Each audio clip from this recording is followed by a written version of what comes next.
ಇವತ್ತು ನಾನು ಬಂದಿದ್ದೀನಿ ನಮ್ಮ ನ್ಯಾಮತಿಯ ಶ್ರೀಶೈಲ ಥಿಯೇಟ್ರಿಗೆ. ಕಾರಣ ಏನಪ್ಪಾ ಅಂದರೆ ಪ್ರಭಾಸ್, ಅಮಿತಾಬ್ ಬಚ್ಚನ್, ದೀಪಿಕಾ ಪಡ್ಕೋಣೆ ಹಾಗೆ ಇದೇ ಥರ ದೊಡ್ಡ ತಾರಾಗಣ ಇರುವಂತಹ ಸಿನಿಮಾನೇ ಇದಾಗಿದ್ದು, ಈ ಸಿನಿಮಾ ನ್ಯಾಮತಿಯಲ್ಲಿ ಬಿಡುಗಡೆ ಆಗಿತ್ತು. ಅದು ತೆಲುಗು ವರ್ಷನ್ ಆಗಿರೋ ನಮ್ಮ ಅಪ್ಪನಾಡೆಗೂ ನಾನು ಸಿನಿಮಾ ನೋಡೋಕೆ ಬರ್ತಿರಲಿಲ್ಲ, ಯಾಕಂದರೆ ನನಗೆ ತೆಲುಗು ತಮಿಳೆಲ್ಲ ಅರ್ಥ ಆಗಲ್ಲ. ಹಂಗಾಗಿ ಸಿನಿಮಾ ಕನ್ನಡಕ್ಕೆ ಡಬ್ಬಿಂಗ್ ಆಗಿದೆ ಅಂತ ಗೊತ್ತಾಯಿತು, ಅದು ನ್ಯಾಮತಿಲೂ ರಿಲೀಸ್ ಆಗಿದೆ ಅಂತ ಗೊತ್ತಾಯಿತು. ಆ ಕಾರಣದಿಂದ ಸಿನಿಮಾ ನೋಡೋಣ ಅಂತ ನಾನು ನಮ್ಮ ಫ್ರೆಂಡು ಹೋದ್ವಿ. ಥಿಯೇಟ್ರಲ್ಲಿ ಹೋದ್ವಿ, ಸಿನಿಮಾ ನೋಡಾಯಿತು. ಸಿನಿಮಾದ ರಿವ್ಯೂನ ಇಲ್ಲೇ ಕೊಟ್ಬಿಡ್ತೀನಿ, ಹಾಗೆ ನೆಕ್ಸ್ಟ್ ಪಬ್ಲಿಕ್ ರಿವ್ಯೂ ಹಾಕ್ತೀನಿ. ಇದೇ ವ್ಲಾಗ್ ಆಯಿತು ನೋಡಿ. ನನ್ನ ಗೆಳೆಯ ಬಂದೇ ಬಿಟ್ಟ. ಎಲ್ಲೋ ಸತ್ತಿದೆ ಇಷ್ಟು ದಿನ ಶಿಷ್ಯ, ನೀನು ನೋಡದೆ ಎಷ್ಟೊಂದ್ ದಿನ ಆಗೋಯ್ತಲ್ಲೋ. ಸಿನಿಮಾ ಟಿಕೆಟ್ ತಗೊಂಡಾಯ್ತು. ಟಿಕೆಟ್ ತಗೊಂಡಾದ್ಮೇಲೆ ನಾವು ಮತ್ತೆ ಒಳಗೆ ಸಿನಿಮಾ ನೋಡ್ಕೊಂಡು ಬಂದಿದ್ದು ಆಯಿತು. ಈಗ ಸಿಂಪಲ್ ಆಗಿ ಸಿನಿಮಾದ ರಿವ್ಯೂ ಕೊಟ್ಬಿಡ್ತೀನಿ. ಸಿನಿಮಾದ ಕತೆ ನಡೆಯೋದು 6000 ವರ್ಷಗಳ ನಂತರ.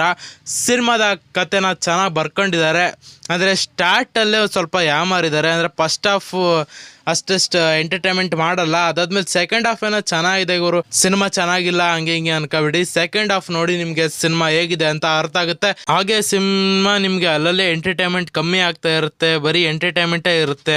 ಆ ಥರ ಇದ್ದಾಗ ಇಂಟರ್ವಲ್ನಲ್ಲಿ ನಿಮ್ಗೆ ಒಳ್ಳೆ ಕ್ಲೋಸರ್ ಸಿಗುತ್ತೆ. ಸೆಕೆಂಡ್ ಹಾಫ್ ಮೇಲೆ ಇಂಟ್ರೆಸ್ಟ್ ಜಾಸ್ತಿ ಆಗುತ್ತೆ. ಸೆಕೆಂಡ್ ಹಾಫಲ್ಲಿ ಏನಾಗುತ್ತೋ ಏನು ನೆಕ್ಸ್ಟ್ ಅನ್ನೋ ಕಾತರ ಮೂಡುತ್ತೆ. ಆಗ ಸಿನಿಮಾದ ಸೆಕೆಂಡ್ ಹಾಫ್ ಶುರು ಆಗುತ್ತೆ. ಅಲ್ಲಿಂದ ಇಂಟ್ರೆಸ್ಟ್ ಜಾಸ್ತಿ ಆಗುತ್ತೆ. ಸಿನಿಮಾ ಇನ್ನೇನು ಬಿತ್ತು ಅಂದಾಗ ಒಂದೊಳ್ಳೆ ಕ್ಲೋಸರ್ನ ಸ್ಟಾರ್ಟ್ ಮಾಡಿ ಸಿನಿಮಾನ ಮತ್ತೆ ಎತ್ಕೊಂಡು ಹೋಗಿದ್ದಾರೆ ಡೈರೆಕ್ಟ್ರು. ಸಿನಿಮಾ ಗೆಲ್ಲೋಕ್ಕೆ ಇನ್ನೊಂದು ಕಾರಣನೇ ಸಿನಿಮಾದ BGM ನ ಒಳ್ಳೆ ಸಖತ್ತಾಗಿ ಕೊಟ್ಟಿದ್ದಾರೆ. ಹಾಗೆ ಸಿನಿಮಾದಲ್ಲಿ ಅಮಿತಾಬ್ ಬಚ್ಚನ್ ಅವರು ಅಶ್ವತ್ಥಾಮನ ಕ್ಯಾರೆಕ್ಟರ್ ಮಾಡಿದ್ದಾರೆ. ಅದು ತುಂಬ ಚೆನ್ನಾಗಿ ಮೂಡ್ ಬಂದಿದೆ ಸಿನಿಮಾದಲ್ಲಿ. ಹಾಗೆ ವಿಜಯ್ ದೇವರಕೊಂಡ ಅವರು ಕೂಡ ಸಿನಿಮಾದಲ್ಲಿ ಇದ್ದಾರೆ. ಅವ್ರದ್ದು ಕೂಡ ಒಂದು ಮಹಾಭಾರತ ಸೀಕ್ವೆನ್ಸ್ ಅಲ್ಲಿ ಕಾಣಿಸ್ಕೊಂತಾರೆ. ಅದು ಕೂಡ ತುಂಬ ಚೆನ್ನಾಗಿ ಮೂಡ್ ಬಂದಿದೆ. ಕಂಪ್ಲೀಟ್ ಆಗಿ ಸಿನಿಮಾ ಒಂದು 6000 ವರ್ಷ ಆದಮೇಲೆ ಏನೇನಾಗುತ್ತೆ ಭೂಮಿಲಿ ಅಂದರೆ ಒಂದು ಪ್ಲಾನ್ ಹಿಡ್ಕೊಂಡು ಮಾಡಿದ್ದಾರೆ ನಾಗಶ್ವಿನ್ ಅವರು. ಸಿನಿಮಾ ಡೈರೆಕ್ಟರ್ ಅವರು ನಾಗಶ್ವಿನ್. ಹಾಗೆ ಪ್ರಭಾಸ್ ಅವರ ಆ್ಯಕ್ಟಿಂಗ್ ಈ ಸಿನಿಮಾದಲ್ಲಿ ಚೆನ್ನಾಗಿದೆ. ಅವರು ಬಾಹುಬಲಿ ಪಾರ್ಟ್ 2 ಸಿನಿಮಾ ಆದಮೇಲೆ ಅವರು ಯಾವ ಸಿನಿಮಾನೂ ಇಷ್ಟು ಚೆನ್ನಾಗಿ ಬಂದಿರಲಿಲ್ಲ. ಸಲಾರು ಕೂಡ ನನಗೆ ಬೇಜಾರು ಮಾಡಿತ್ತು, ಆ ಥರ ಇತ್ತು ಸಿನಿಮಾ. ಆದರೆ ಈ ಸಿನಿಮಾ ಮಾತ್ರ ಬೆಂಕಿ ಸಖತ್ತಾಗಿದೆ. ಸಿನಿಮಾ ಆರಾಮಾಗಿ ಥಿಯೇಟ್ರಲ್ಲಿ ನೋಡ್ಬೋದು. ಥಿಯೇಟ್ರ್ ಎಕ್ಸ್ಪೀರಿಯನ್ಸ್ ಕೇಳಿದೆ, ಥಿಯೇಟ್ರ್ ಎಕ್ಸ್ಪೀರಿಯನ್ಸ್ ಸೂಪರ್ ಆಗಿತ್ತು ಗುರು. ಸಿನಿಮಾ OTTಗೆ ಕಾಯ್ಬೇಡಿ, ಒಂದ್ಸಲ ಹೋಗಿ ಥಿಯೇಟ್ರಲ್ಲಿ ನೋಡಿ. ಕನ್ನಡ ವರ್ಷನ್ ಇದ್ರೆ ಕನ್ನಡಿಗ ನೋಡಿ, ಯಾಕಂದರೆ ಕನ್ನಡದಲ್ಲಿ ಸಿನಿಮಾ ಮಾಡೋಣ, ಬೇರೆ ಭಾಷೆ ಅವಳನ್ನ ಕಮ್ಮಿ ಮಾಡೋಣ. ಇವ ಯಾರೇ ಅವನು ಯಾರ್ಯಾರು ಬರ್ತಾರೋ ಮರ ಈ ಮನ್ಯಾಗ? ಚೆನ್ನಾಗಿದೆ ಫಿಲಮ್, ಚೆನ್ನಾಗಿದೆ. ಚೆನ್ನಾಗಿದೆ ಏನಣ್ಣ? ಫಿಲಮ್ ಇದೆ. ಫಿಲಮ್ ಭಾಳ ಚೆನ್ನಾಗೈತೆ, ಸೂಪರ್ ಆಗೈತೆ. ಚೆನ್ನಾಗಿತ್ತು ಫಿಲಮ್, ಚೆನ್ನಾಗಿದೆ. ಎಲ್ಲ ಫುಲ್ ಎಡಿಟಿಂಗು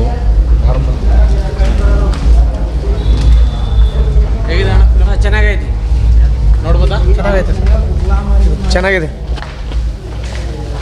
ಚೆನ್ನಾಗಿದೆ, ಚೆನ್ನಾಗಿದೆ. ನೋಡ್ಬೋದು ಆರಾಮಾಗಿ. ಆರಾಮಾಗಿ ಡಬ್ಬಿಂಗ್ ಬಂದಿದೆ. ಫಿಲಮ್ ಆಗಿದೆ, ಚೆನ್ನಾಗಿದೆ, ಚೆನ್ನಾಗಿದೆ, ಚೆನ್ನಾಗಿದೆ, ಚೆನ್ನಾಗಿದೆ. ಫಿಲಮ್ ಬಂದಿದೆ. ಸೆಕೆಂಡ್ ಹಾಫ್ ಚೆನ್ನಾಗಿತ್ತು, ಫಸ್ಟ್ ಹಾಫ್